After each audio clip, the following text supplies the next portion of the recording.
The title is Your Feelings Need Truth, Not Shame.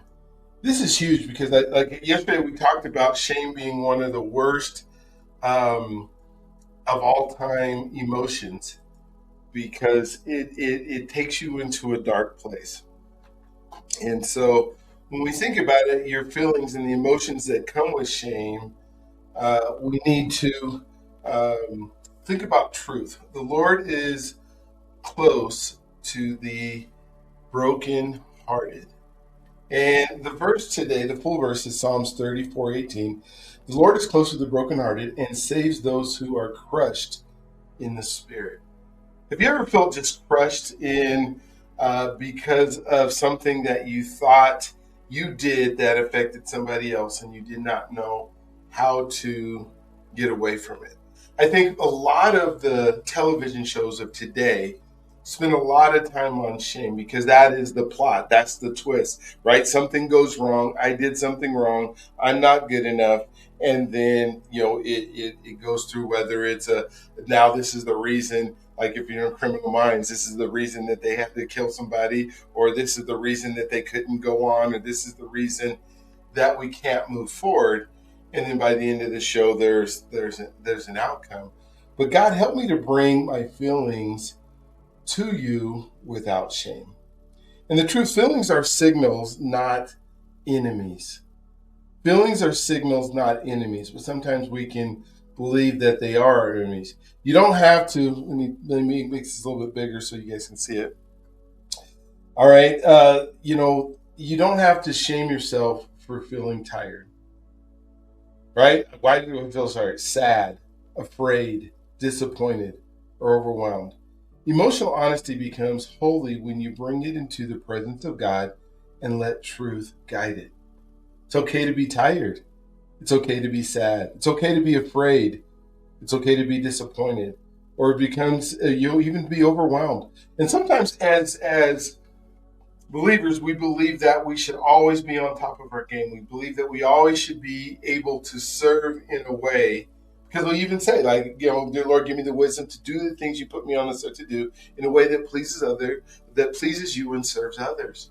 And so sometimes we think that we always have to be in this service mode. And sometimes we're not able to serve in the way that we dreamed it would be, or we thought it would go, or the person didn't respond. We feel the shame of, well, I guess I didn't do what I was supposed to do. So a person feels discouraged instead of pretending. They pray honestly, God, I feel heavy today. Help me carry this with truth. That's how you move out of those emotions. Again, we're talking about sometimes being tired, sometimes being sad, sometimes being afraid, sometimes being disappointed, or sometimes just, literally being overwhelmed with all the things that are happening. There were seasons when I thought being strong meant not admitting what I felt. I would push through, smile, serve, and keep moving. But what I ignored did not disappear. It came out in other ways.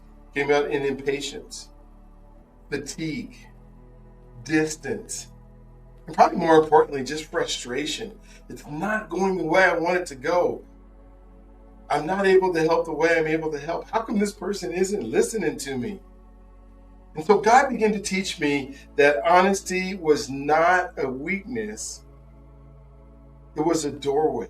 When I could say, Lord, I'm tired, or God, I feel disappointed. I was not losing faith. I was bringing my real self to the Father, and that's where healing started. And sometimes God would tell me, He said, okay, so this is the person that I want you to interact with. And I need you to tell them. They say, how's it going? And you got to say, I'm tired.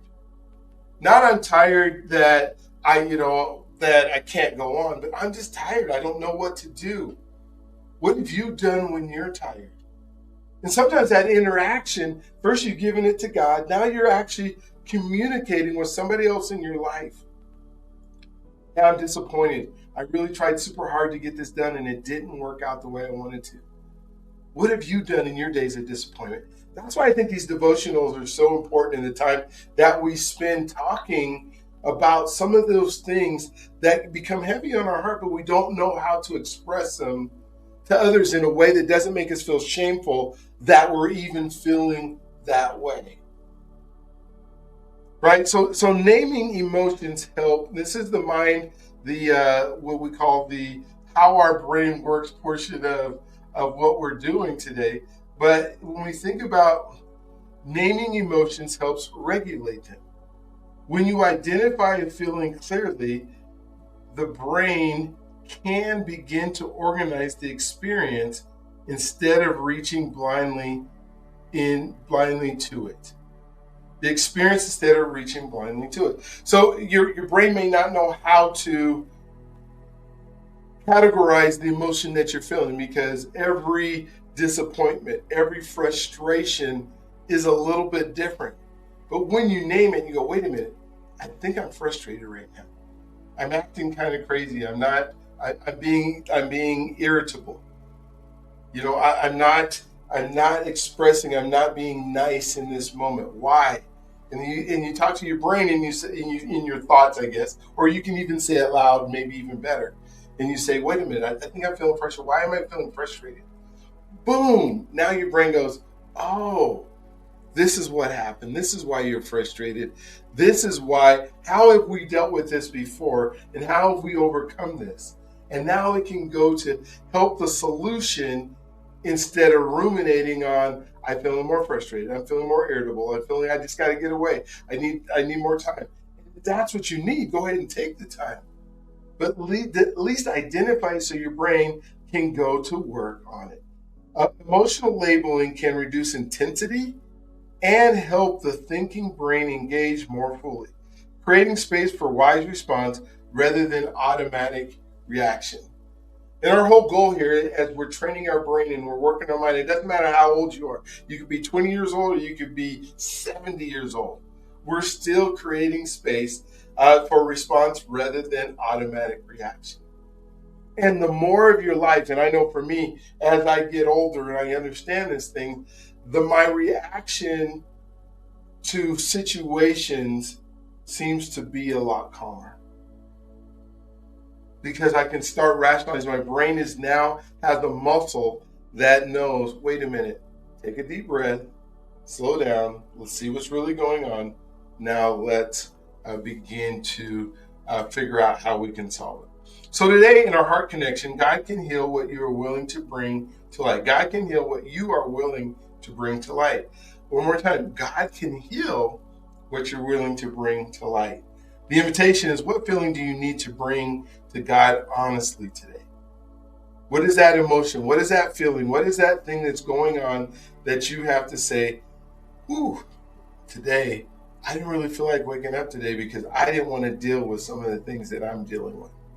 Right? And then the practice is finish the sentence in prayer. God, today I feel. First, I would love to say, this is what I'm grateful for. But even though I'm grateful, I'm feeling disappointment today.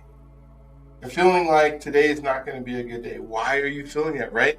So the practice is finish the sentence, God, today I feel. And then the short prayer, Father, meet me in the real emotions and guide them with your truth. Amen.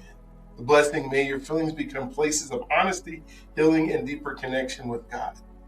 So the reflection is, and we always do the reflection of the first one is a absolute yes. And if it's not a yes for you, I want to find out why it's not a yes. But do you think people often shame themselves for having feelings? And then what helps you be honest with God about your emotions? He already knows what they are, so you might as well say them out loud in the time that you take for stillness and clarity, right? Why is naming feelings important? We already talked about how our brain works so that it can go through. So I'm going to put this in the post. Good morning, Jeffrey. It's good to have you on this morning. And thank you for the comment. All right, so let's put this into the chat. And as we put this into the chat, you can reflect on those questions.